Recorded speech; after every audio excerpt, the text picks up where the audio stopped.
Magandang araw po sa ating lahat. Narito na ang latest update kay Tropical Storm Agon sa mga oras na ito. Ngayong oras ay lalo pang lumakas si Bagyong Agon at itinaas na bilang tropical storm habang binabaybay nito ang Quezon Province.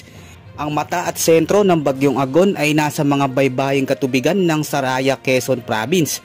Taglay nito ang lakas ng hangin na aabot sa 80 km per hour malapit sa sentro nito at pagbugso na aabot sa 130 km per hour. Habang kumikilos ito pakanluran, hilagang kanluran sa bilis na 15 km per hour. Aabot naman sa 220 km mula sa gitna ang lawak ng malalakas na hangin na taglay ni Bagyong Agon. Sa mga oras na ito, ang latest track ni Agon ay maglalandfall sa malaking bahagi ng lalawigan ng Quezon sa mga susunod na 4 na oras at babaybayin ng bagyo ang kalupaan ng Polillo Island at malaking bahagi ng Calabarzon.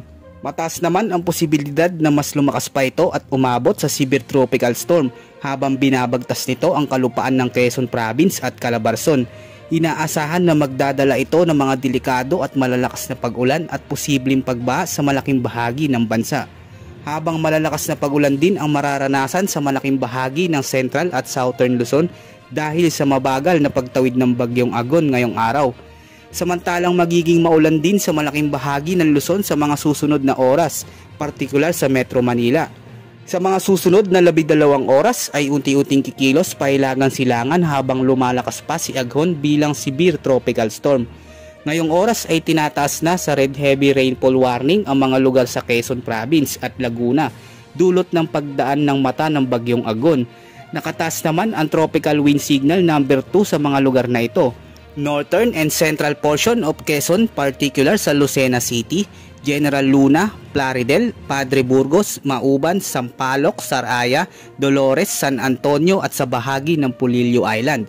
Signal number 2 din sa Laguna, eastern portion of Batangas, Tanawan, San Jose, Lipa City, Balete, San Pascual, Batangas City, San Juan, Santo Tomas, eastern portion of Rizal, Tanay, Cardona at Binangonan.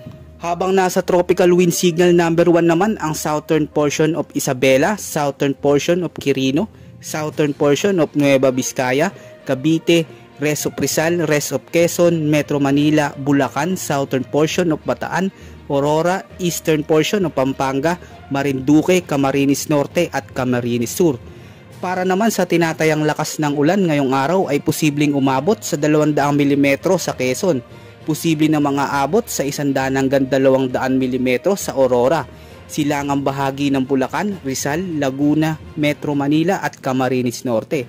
Habang 100 mm naman ang aasahan sa silangang bahagi ng Nueva Vizcaya, Isabela, Cavite, Batangas, Occidental Mindoro at nalalabing bahagi ng Bulacan. Pinapayuhan naman natin ang lahat ng ating kababayan na maging alerto sa lahat ng oras dahil posible ang mga biglaang pagbaha at malalakas na bugso ng hangin. Manatiling nakasubaybay sa ating update na ilalabas dahil bawat oras ay posibleng magbago ang lakas ng bagyo. Ito ang latest update sa ulat panahon ngayong araw, maging alerto at handa sa anumang panahon.